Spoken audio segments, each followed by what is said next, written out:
इस दुनिया में दो प्रकार के लोग हैं।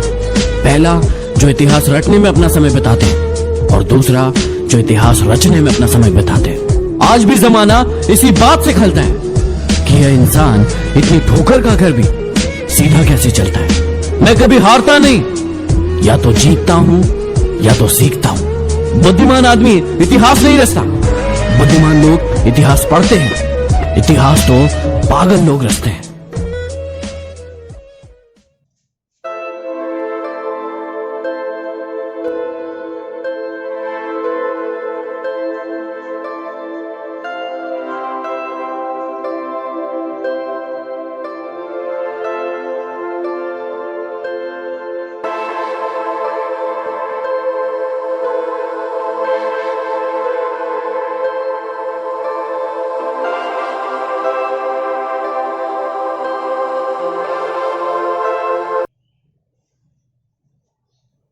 जब कई दिनों के बाद पहले बार वर्कआउट करने चलते हैं, तब हमारा माइंड और हमारी बॉडी दोनों ही फ्रेश होते हैं, मगर उनको थकने में ज्यादा वक्त नहीं लगता।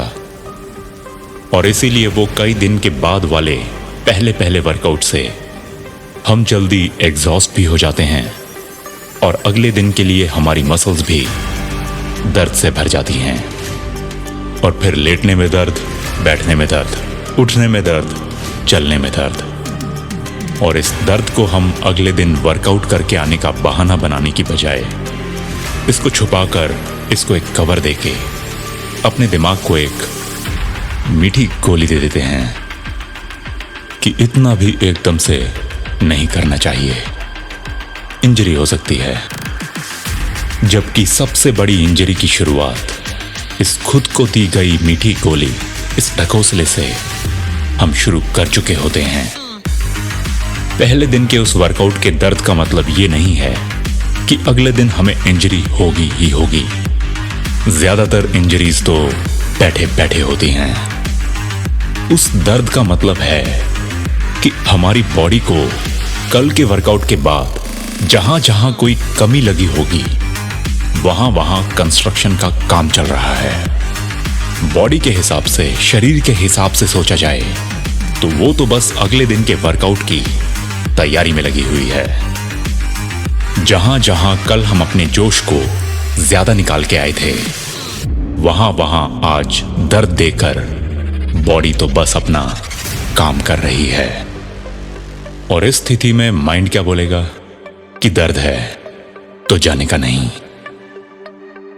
लेकिन हमें इस ब्रह्मा की बातों में आने का नहीं। मसल पेन और इंजरी के पेन में बहुत फर्क है। मसल पेन भागने से, वेट उठाने से या बहुत देर तक चलने से, झुकने से, कूदने से होता है।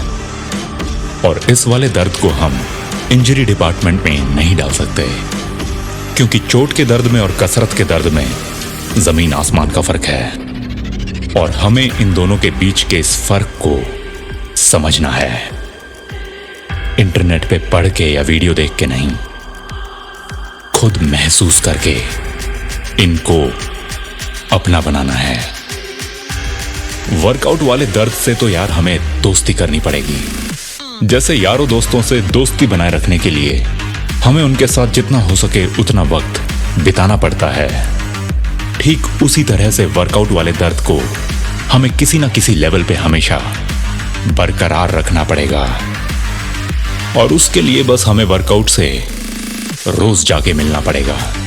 पूरा करो या मत करो, पर उसको शुरू तो करना ही करना पड़ेगा। इसी को हम ट्रेनिंग बोलते हैं। और इस ट्रेनिंग से फौलाद बनने के सफर को हम टोनिंग बोलते हैं। कहते हैं ना, उसकी तो टोन्ड बॉडी है, मतलब उसने उस दर्द के साथ ज्यादा वक्त बिताया है। बिल्कुल ना बिताया हो तो बॉडी फुल क्रीम हो जाती है। और जिसे इस दर्द का चस्का लग जाए तो उसकी बॉडी डबल टोन्ड हो जाती है।